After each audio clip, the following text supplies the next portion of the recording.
The e-Learning Center at Prince Sultan University present this tutorial on how to submit Turnitin. Go to your course. Click on the assignment's name from the course page. Then click on Submit Paper. Set the submission type to File Upload. If you're uploading a file, give a title to your submission. Then click Choose File, or you can drag and drop the file. When the file is uploaded, click on Add Submission.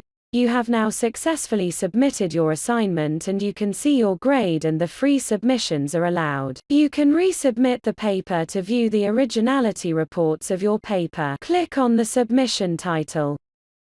The Turnitin document viewer will open in a new tab on the top right corner. Click on Overview is displayed on the right panel. Corresponding matches are highlighted in the same color and given the same number on the top right corner, where you can see the similarity percentage and grade. Feel free to contact the team through the following mediums. Thank you for watching this video. Hopefully this tutorial was helpful.